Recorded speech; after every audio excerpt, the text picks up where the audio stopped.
Hello दोस्तों, स्वागत है आप सभी का एक और नई वीडियो में। आज मैं आप सभी के लिए लेके आ गया हूँ एक बेहद ही अजीब और डरावनी घटना। एक ऐसी घटना जिसे सुन के आपके शरीर के रोंगटे खड़े हो जाएंगे। तो चलिए दोस्तों, शुरू करते हैं वीडियो। ये जो घटना मैं आज आपको बताने जा रहा हूँ, ये मेरे साथ आज से 5 साल पहले घटी थी। उस वक्त गर्मियों का मौसम चल रहा था और हम सभी लोग उस वक्त टेक्सास में थे। यहाँ पे सभी का मतलब मेरी पूरी फैमिली से था। हम उस समय अपने एक रिश्तेदार के घर गए हुए थे। उनका घर ह्यूस्टन से कुछ ही किलोमीटर की दूरी पे था। मैं ह्यूस्टन में अपनी लगभग पूरी जिंदगी रहा हूँ। उस समय तक मैंने करीब 15 साल ह्यूस्टन में ही बिताए थे और इस वक्त हम एक गांव जैसे इलाके में थे जो कि मुझे बिल्कुल भी पसंद नहीं आ रहा था। वैसे मैं वहां पे जाना भी नहीं चाहता था, लेकिन मुझे वहां पे घर वालों के साथ जाना पड़ा। उसके बाद जब महीने का पहला मंगलवार आया और मैं स्कूल से घर लौटा तो मेरी मम्मी को मेरे नाना जी की तरफ से फ़ोन आया था। हमें पता चला कि हमारी मासी की तबीयत बहुत ही ज़्यादा ख़राब है और उनकी बचने की भी उम्मीद बहुत कम है। तो वो लोग चाहते थे कि हम लोग वहाँ पे जल्द से जल्द पहुँच जाएं। हम लोगों ने भी फ़ौरन पैकिंग करनी शुरू कर दी, क्योंकि हमें हो सकता था कि वहाँ पे थोड़े लंबे समय के लिए रुकना पड़े। मैं अब आपको अपनी फैमिली के बारे में बता देता हूँ। मेरे परिवार में मेरे मम्मी पापा, मेरा छोटा भाई ब्रैंडन और मेरा कुत्ता, और उसके अलावा मैं हूँ। मासी के घर जाते हुए पूरे रास्ते गाड़ी पापा ने ही चलाई, क्योंकि मम्मी उस समय ऐसी स्थिति में नहीं थी कि वो गाड़ी चला के जा सकें, क्योंकि उन्हें अपनी इकलौती बहन की तबीयत के बारे में जान के बहुत ही ज़्यादा दुख हुआ था। मेरी मासी का घर पीछे की तरफ से पूरा जंगलों की साइड से घिरा हुआ है और जंगल इतने घने हैं कि वहाँ पे कोई भी आसानी से गुम हो जाए, और पीछे की साइड से किसी भी बस्ती का मिलना बहुत ही मुश्किल है। वहाँ पे हमारे सबसे नज़दीकी जो पड़ोसी हैं, उनका घर भी रोड की साइड से 2 या 3 किलोमीटर आगे है। इससे आप इस बात का अंदाज़ा तो लगा ही सकते हो कि हम लोग कितने सुनसान एरिया में रह रहे थे। जैसे ही हम वहाँ पे पहुँचे, पता नहीं क्यों मेरे को कुछ अजीब सी फीलिंग होने लगी। मैं कुछ बहुत ही बुरा सा फील करने लगा। मेरी नज़र फ़ौरन पीछे की साइड वाले पेड़ों की तरफ गई। मुझे ऐसा लग रहा था मानो उन पेड़ों में से कोई मुझे घूर रहा हो, लेकिन मैंने सोचा कि ये सब सिर्फ मेरा वहम है और मैं अपने बैग्स को उठा के अंदर घर के अंदर ले जाने लगा। उस वक्त जब मैं अपने परिवार के साथ था, फिर भी मेरे को ऐसा लग रहा था कि मानो मैं बिल्कुल अकेला सा पड़ गया हूँ। मुझे कुछ ना कुछ तो अजीब सा महसूस हो रहा था। हम लोगों को आते हुए काफ़ी देर हो गई थी। हम लोग करीब रात में आए थे, इसीलिए मैंने सोचा कि क्यों ना मैं सो ही जाता हूँ। मैं और मेरा भाई ब्रैंडन उसी कमरे में ठहरे थे जो कि मेरी मासी के बराबर वाला था। थकान के कारण मुझे जल्दी ही नींद भी आ गई, लेकिन तभी मुझे मेरे पापा की आवाज़ आई, तुम्हारी मासी तुम लोगों से मिलना चाहती है, जल्दी आ जाओ। ये आवाज़ सुन के मैं अपनी आधी नींद में से ही उठ के खड़ा हो गया और अपनी आंटी के रूम में जाने लगा। उनके कमरे में जाने से पहले अपने कमरे में से निकलते हुए मैंने खिड़की के पास मानो एक चीज़ को तेज़ी से गुजरते हुए देखा। मेरे ख्याल से शायद वो कुछ रकून था या फिर कुछ और ही था, जो कि मेरे को समझ में नहीं आया उस समय। मैं अपनी मासी के कमरे के बाहर जाके खड़ा हो गया। जब मुझे मम्मी ने अंदर आने का इशारा किया तो मैं अंदर की ओर गया। मेरी मासी को देखकर मुझे काफ़ी घबराहट सी होने लगी और उनके लिए मुझे काफ़ी बुरा भी लगने लगा। उनका चेहरा बिल्कुल सफ़ेद सा पड़ चुका था और उनके काले बाल बिल्कुल सफ़ेद सफ़ेद से हो गए थे। आपको बता दूं कि उनकी उम्र ज़्यादा नहीं थी, उनकी उम्र मात्र 36 साल की थी। उनको लगता है मुझे बुलाने में भी काफ़ी दिक्कत हुई होगी। बड़ी मुश्किल से उन्होंने मेरा नाम पुकारा, क्रिस, यहाँ आओ। मैं भी उनके पास गया। उन्होंने मुझसे कहा कि बड़े समय बाद दिखाई दिए हो, कभी मिलने आ जाते। उनकी ये बात सुन के मुझे रोने जैसा मन होने लगा, क्योंकि मुझे पता था कि शायद अब वो इस दुनिया में ज़्यादा दिनों की मेहमान नहीं है। मुझे लग रहा था कि शायद वो मुझे ठीक से देख भी नहीं पा रही होंगी, क्योंकि उनकी आंखों की पुतलियां बिल्कुल भूरी भूरी सी होने लगी थी। मेरा दिल काफ़ी परेशान था, क्योंकि भले ही मैं अपनी मासी से ज़्यादा मिला ना हूँ, लेकिन आखिरकार हम एक परिवार ही थे और उनके लिए मुझे काफ़ी बुरा लग रहा था। हम लोगों की थोड़ी देर की बातचीत के बाद मैं अपने कमरे में आ गया और मैं फिर से सोने की कोशिश करने लगा।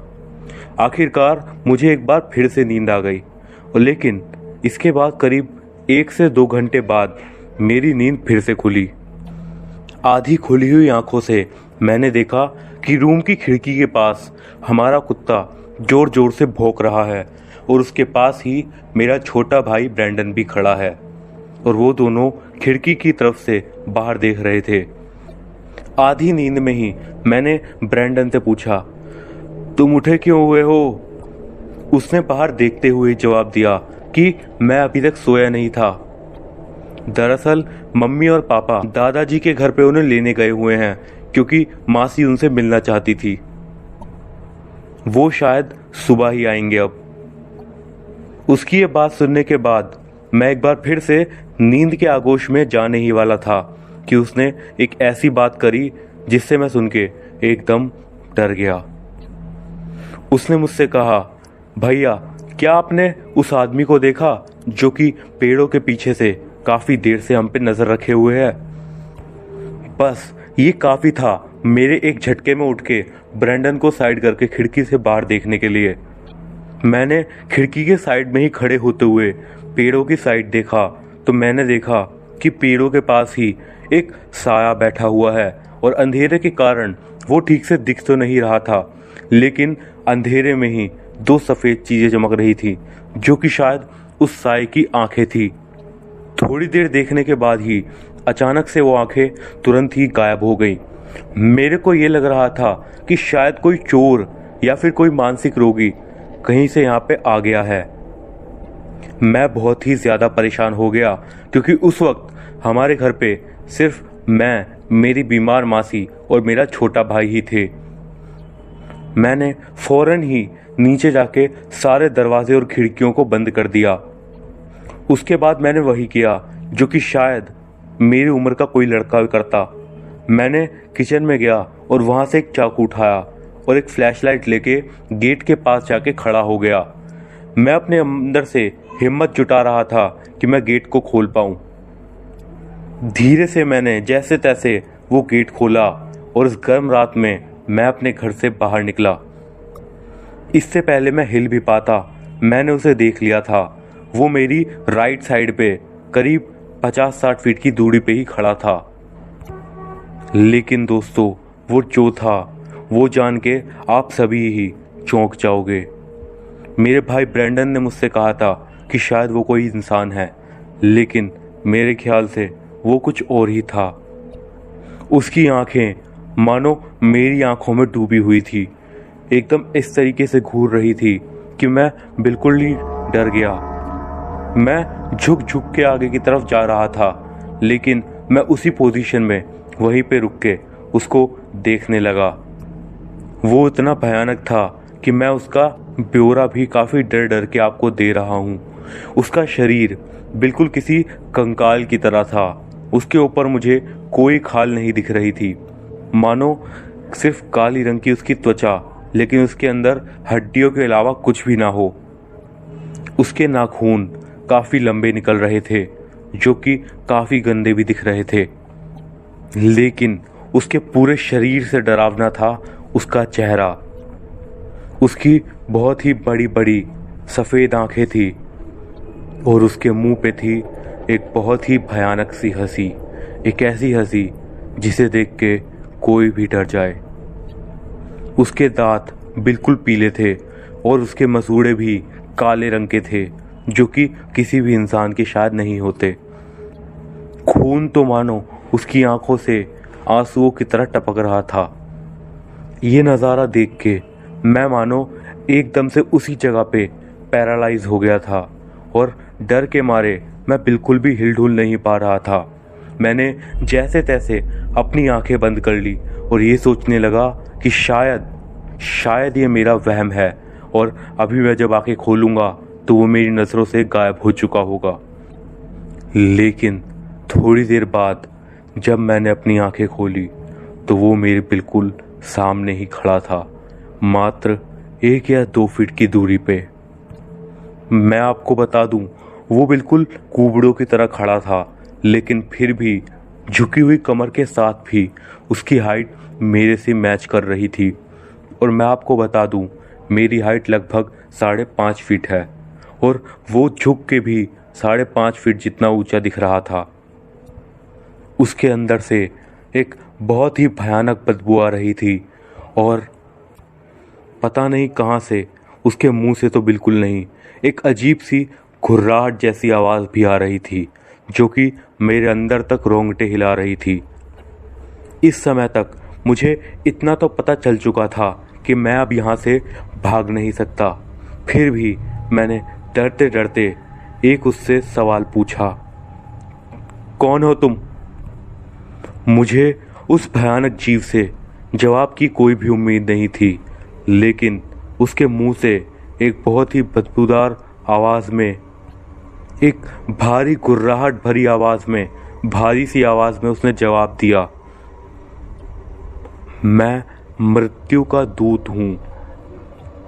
बस उसकी ये बात सुनते ही मैं बिल्कुल मानो बौखला गया था और अचानक से फिर मेरे पलक झपकते के साथ ही वो मेरी आंखों के सामने से ओझल हो गया। वो मेरे सामने से बिल्कुल गायब हो चुका था। पहले तो मुझे ये समझने में ही काफ़ी देर लग गई कि वो वहाँ से गायब है, लेकिन फिर भी अपने होश संभालते हुए मैंने अपने घर के अंदर जाना के देखना सही समझा। मैं अपनी मासी के कमरे में जाना चाहता था, लेकिन मेरे को पहले तो लग रहा था कि मेरा भाई मासी के साथ ही है, लेकिन तभी मेरे कुत्ते के ऊपर वाले रूम से भौंकने की आवाज़ आई, जो कि इस बात को दर्शा रही थी कि मेरा भाई भी उसके साथ ही होगा, क्योंकि वो कभी भी उसे अकेला नहीं छोड़ता था। मैं फ़ौरन भागते हुए मासी के कमरे की ओर गया और मासी के कमरे के अंदर जो मैंने देखा वो शायद ही आप शब्दों में महसूस कर पाओगे। मैंने देखा वही बड़ा सा जीव मेरी मासी के बेड के साइड में खड़ा हुआ था और उसके पीछे से लंबे लंबे से काले रंग के 2 पंख भी निकलने लगे थे। उसके पंख मानो बिल्कुल किसी चमगादड़ के पंख की तरह लग रहे थे। उसके पंख जैसे ही फैलने लगे, मैं अपनी मासी को अब नहीं देख पा रहा था, लेकिन शायद जब मेरी मासी ने उसकी आंखों में देखा तो मैंने बस उसके होठ हिलते हुए देखे और मेरे ख्याल से उनके मुंह से बस एक ही आवाज़ आई थी, मृत्यु। उसके बाद जो मेरे साथ हुआ वो बिल्कुल अविश्वसनीय है। मेरे सामने बिल्कुल एकदम से एक सफ़ेद रंग की लाइट आ गई और मैं बेहोश हो गया। इसके बाद मुझे सीधा अगली सुबह ही होश आया और जब मैं अपने दरवाजे तक गया तो मेरे को अपनी मम्मी की रोने की आवाज़ आई। मैं उनकी तरफ जाके देखने लगा कि आखिर क्या हुआ है, तो मैंने देखा कि मेरी मम्मी मेरी मासी के बेड के पास बैठ के रो रही थी और मेरे पापा उन्हें जैसे तैसे संभालने की कोशिश कर रहे थे। उनकी राइट साइड में मेरा छोटा भाई ब्रैंडन था और उन्हीं के पास में खड़े थे मेरे दादाजी, जिन्हें लेने के लिए मम्मी पापा कल रात में गए हुए थे। मेरे छोटे भाई ने मेरे दादाजी से यही पूछा कि दादाजी, मासी कहाँ है? मासी को क्या हो गया है? इस पर दादाजी ने जो जवाब दिया उसे सुन के मेरे होश उड़ गए। दादाजी ने मेरे भाई से कहा उन्हें मौत के दूत लेके चले गए कल रात। मुझे उनसे इस जवाब की बिल्कुल भी उम्मीद नहीं थी। मेरे दिमाग में अब बस एक ही बात गूंज रही थी, मौत का देवता, मौत का देवता, मृत्यु का दूत। बस यही बातें मेरे दिमाग में चली जा रही थी। थोड़ी देर बाद मुझे एक रास्ता मिल गया जिससे मैं ये साबित कर सकता था कि मैंने जो भी कल रात देखा वो शायद मेरा वहम था। मैंने अपने भाई से पूछा कि भाई, कल रात तुम्हें पता है कि क्या हुआ था? मैं ये चाहता था कि वो मुझे जवाब दे, मुझे कुछ नहीं पता। लेकिन उसका जो जवाब आया, उस जवाब ने मेरे को अंदर तक हिला कर रख दिया। मेरे छोटे भाई ने मुझसे कहा, मैंने देखा था कि वो लंबा सा आदमी आपको उठा के अपने कमरे में लेके गया था। मैं वहीं पे बेड के नीचे ही छुपा हुआ था। मेरे छोटे भाई की आवाज़ सुन के मुझे इतना तो साफ साफ पता चल गया था कि जो भी पिछली रात मेरे साथ घटा है वो किसी फिल्म की कहानी नहीं बल्कि मेरी हकीकत ही थी। मैंने इस बात को कभी भी किसी से शेयर नहीं किया था। लेकिन कुछ समय बाद ही एक बार मेरे दादाजी मेरे पास आए और उन्होंने मुझसे कहा, क्या तुमने भी उसे देख लिया है? उनकी ये बात सुन के मैं काफ़ी चौंक गया। फिर उन्होंने खुद ही कहा कि मैंने भी उसे देखा था जब तुम्हारी दादी जी की मौत हुई थी। मैं उस समय बाज़ार गया था, लेकिन जैसे ही मैं बाज़ार से घर आया तो मैंने देखा वो तुम्हारी दादी जी के बराबर में ही खड़ा था। दादाजी की ये बात सुन के इतना तो मुझे पता चल ही गया था कि हमारी परिवार में मैं पहला ऐसा इंसान नहीं था जिसने मृत्यु के दूत को देखा हो। धीरे धीरे समय बीतने लगा है और इस सब को मैं अपना बीता कल मान चुका हूँ। लेकिन आज भी जब उस रात की दास्तां मेरे सामने आती है तो मैं एक पल को बहुत ही ज़्यादा डर जाता हूँ। उसके बाद मैंने टेक्सास छोड़ के लॉस एंजलिस में शिफ्ट हो गया था और अब मेरे साथ मेरी पत्नी भी है। अभी हम लोग मैसाचुसेट्स में घूमने के लिए आए हुए हैं। हम यहाँ पे एयरपोर्ट पे हैं। अभी कुछ देर पहले ही हम यहाँ की कुछ ऐतिहासिक इमारतें देख के आए हैं। फिलहाल हम अपने घर जाने वाली फ़्लाइट का इंतज़ार कर रहे हैं जो कि है फ़्लाइट 11। कल यानी 12 दिसंबर को मेरा बर्थडे है। मैंने सोचा कि चलो अब आखिरकार अपने इस एक्सपीरियंस को दुनिया के सामने ले ही आऊं। मुझे पता है कि आप में से ज़्यादातर लोग मेरी इस घटना पे बिल्कुल यकीन नहीं करोगे। इसके लिए मेरे पास सिर्फ एक ही जवाब है कि जिसके साथ होता है उसे पता चलता है। कभी आपके साथ होगा तो आपको भी पता चलेगा। फिलहाल मेरी फ़्लाइट आ गई है और अब मैं जा रहा हूँ। तो दोस्तों, ये थी आज की हमारी पहली कहानी। अगर आपको ये कहानी अच्छी लगी हो तो उस वीडियो को अभी से लाइक कर दीजिए। अब हम बढ़ते हैं आज की हमारी अगली कहानी की ओर। ये घटना हमारी एक सब्सक्राइबर ने हमें भेजी है। तो चलिए दोस्तों, अब हम इस कहानी को उन्हीं के पॉइंट ऑफ व्यू से कंटिन्यू करते हैं। मेरा नाम सोनू है और मैं आसाम की रहने वाली हूँ। ये जो घटना मैं आपको बताने जा रही हूँ वो मेरी मम्मी के घर वालों के साथ घटी थी। असल बात ये है कि मेरे नानू बहुत ही इज्जतदार इंसान थे। वो जहाँ भी रहते थे वहाँ उनका बहुत ही नाम था। नानू की जॉइंट फैमिली थी तो सब बड़े ही प्यार से रहा करते थे। इसीलिए कुछ लोग ऐसे भी थे जो कि नानू से जलते भी थे क्योंकि वो पैसे वाले भी बहुत थे। इसी वजह से एक वक्त ऐसा आया जब हमारे ही किसी जानने वाले ने हमारी फैमिली के ऊपर भी एक शक्तिशाली काला जादू करवाया था। इसी काले जादू की वजह से हुआ यूं कि घर में हमारे जितनी भी औरतें थी वो सब किसी न किसी वजह से मारी गईं और घर में तनाव और मनहूसियत छाने लगी। फिर किसी ने हमसे कहा कि एक अच्छे बाबा को दिखाना चाहिए आपको। तो मेरे नानू ने एक बहुत ही बड़े बाबा को घर पे लाया। वो बाबा जैसे ही हमारे घर पे आए तो उन्होंने घर में आते ही बता दिया कि आपके ऊपर किसी ने काला जादू करवाया है। और फिर जो उन्होंने कहा वो सुन के सभी के होश उड़ गए। उन्होंने कहा कि किसी ने आपके ऊपर एक बहुत ही बुरी पिशाचनी इस घर में छोड़ दी है। वो पिशाचनी इस घर में हर वक्त इधर से उधर घूमती रहती है। वो पिशाचनी इस परिवार की आखिरी औरत यानी कि मेरी मम्मी की जान लेके ही जाएगी।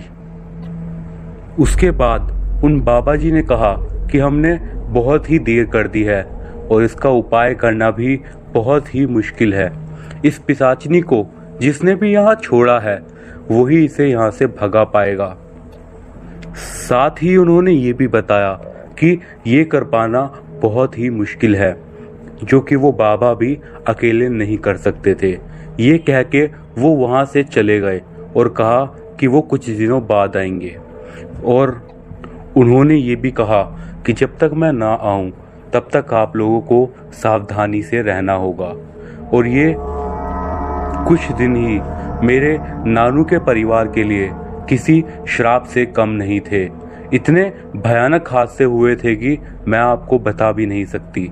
तकरीबन 1 महीने बाद वो बाबा जी और 10 पंडितों को लेके आ गए और एक बहुत ही बड़ा हवन किया और बहुत कोशिशों के बाद उस पिशाचिनी को बुलाया गया और उस पिशाचिनी से पूछा गया कि तुझे यहाँ पे किसने भेजा है। लेकिन उसने ये बात नहीं बताई। उसने बोला कि अगर वो उस इंसान का नाम बोलेगी तो वो खुद भस्म हो जाएगी।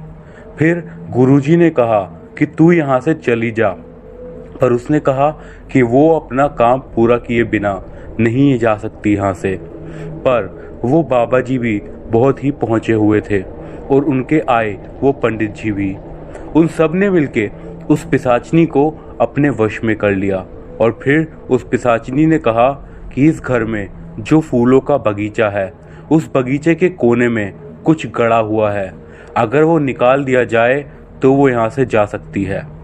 फिर उस बगीचे के कोने में खोदा गया तो वहाँ पे एक लाल कपड़े में कुछ कीले और हड्डियाँ, कुछ नाखून और कुछ बाल मिले थे।